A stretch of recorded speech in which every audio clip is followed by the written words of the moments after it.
మెక్సికోలో ఘోర ప్రమాదం జరిగింది.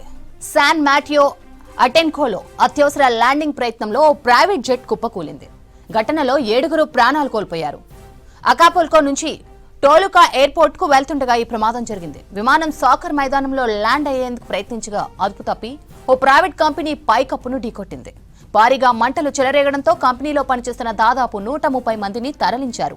శిథిలాల నుండి మృతదేహాలను వెలికితీస్తున్నారు అధికారులు. ప్రమాద సమయంలో జెట్లో 8 మంది ప్రయాణికులు, 2 సిబ్బంది ఉన్నట్లు తెలుస్తోంది.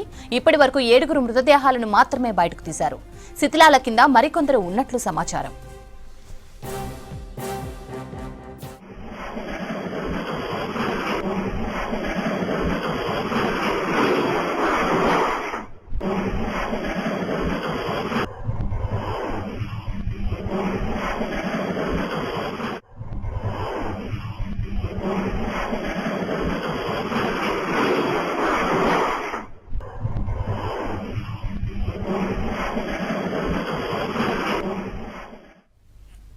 మెక్సికోలో ఘోర ప్రమాదం జరిగింది. శాన్ మాటియో అటెన్కోలో అత్యవసర ల్యాండింగ్ ప్రయత్నంలో ప్రైవేట్ జెట్ కుప్పకూలింది.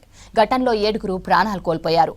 అకాపుల్కో నుంచి టోలుకా ఎయిర్పోర్ట్ కు వెళ్తుండగా ప్రమాదం జరిగింది. విమానం సాకర్ మైదానంలో ల్యాండ్ అయ్యేందుకు ప్రయత్నించగా అదుపు తప్పి ఓ ప్రైవేట్ కంపెనీ పైకప్పును ఢీకొట్టింది.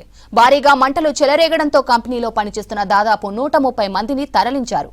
శిథిలాల నుండి మృతదేహాలను వెలికితీస్తున్నారు అధికారులు. ప్రమాద సమయంలో జెట్లో 8 మంది ప్రయాణికులు, 2 సిబ్బంది ఉన్నట్లు తెలుస్తోంది.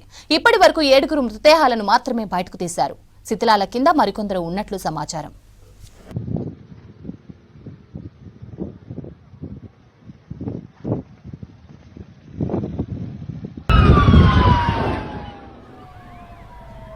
మెక్సికోలో ఘోర ప్రమాదం జరిగింది. శాన్ మాటియో అటెన్కోలో అత్యవసర ల్యాండింగ్ ప్రయత్నంలో ప్రైవేట్ జెట్ కుప్పకూలింది.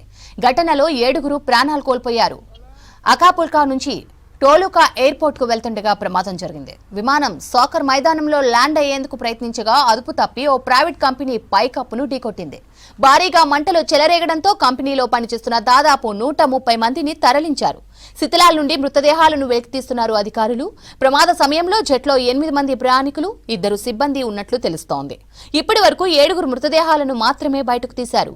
శిథిలాల కింద మరికొందరు ఉన్నట్లు సమాచారం.